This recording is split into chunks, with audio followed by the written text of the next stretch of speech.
Hey guys, and welcome to Pheas Airsoft, where today I'm going to unbox this STTi Special Operations Stealth Assassin or Mk23 Socom.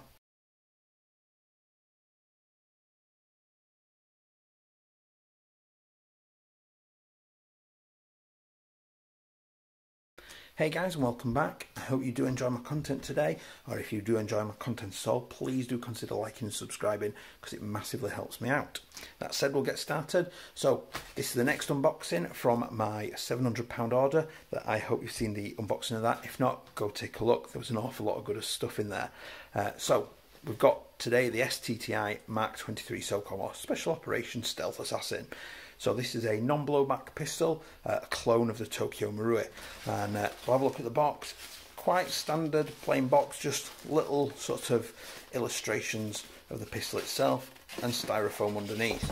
So the box is a little bit beaten up just from the amount of stuff that was in the main parcel. It's got knocked about a little bit, but nothing to worry about. We'll get that out of the way.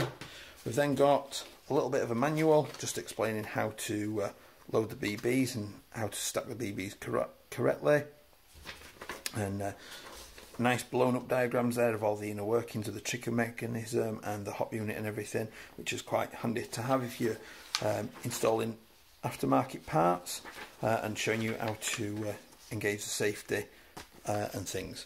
And then an extra safety thing from the retailer as well, from Taiwan Gun, just going through a bit of safety. Unfortunately it's in Polish and I don't read Polish.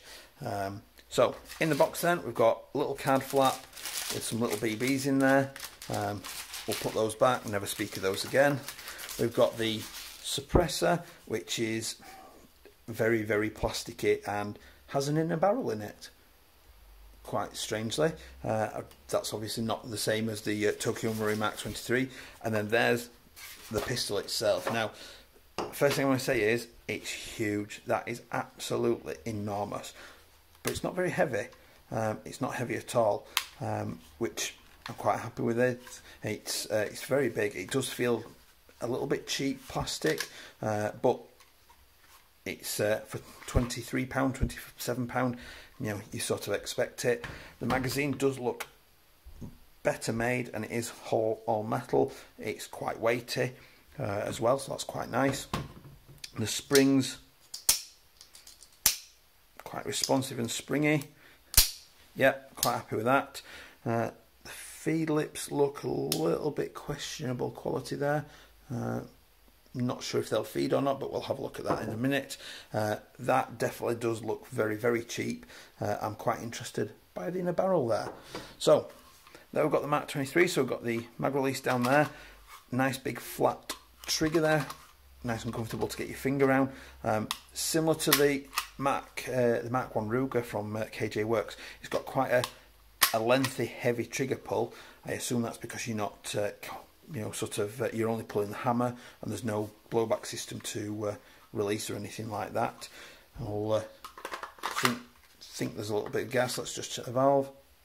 There's definitely gas in there, so we'll see what it sounds like. Wow, that's really quiet. Wow, I'm impressed actually at how quiet that actually is. So you've got your safety there, physically locks the trigger.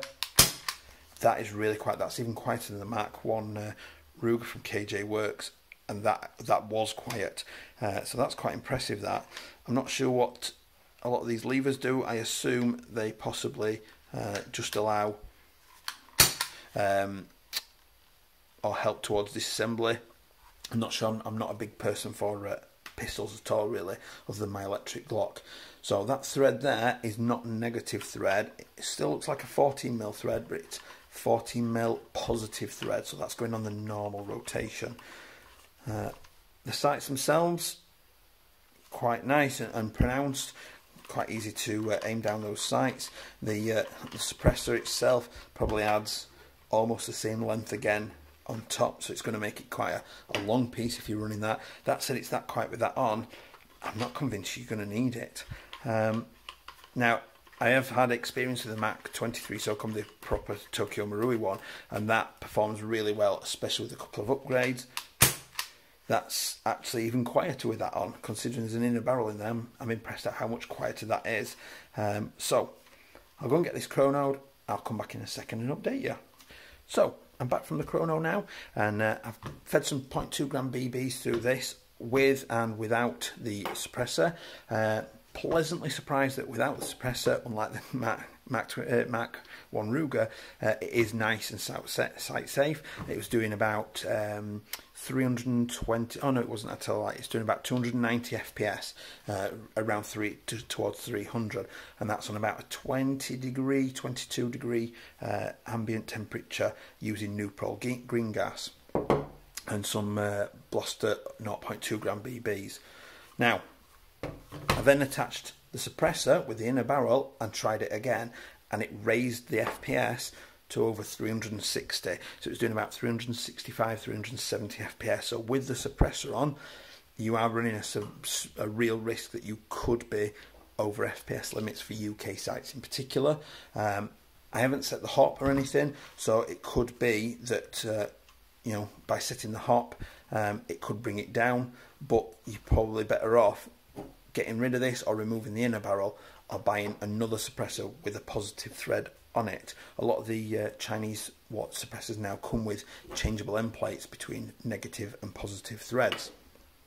That said, gas efficiency was brilliant. In there I've put a full set of BBs through it, and there is still gas in there to spare, so I'm guessing you probably can get, similar to the Mark 1 Ruger, you could probably get a couple of sets of BBs out of one load of gas, which obviously, particularly if you're sniping and things like that, and it does make a good backup to a sniper, then this is the kind of gas consumption you will be looking for, and obviously the quietness of it makes it better.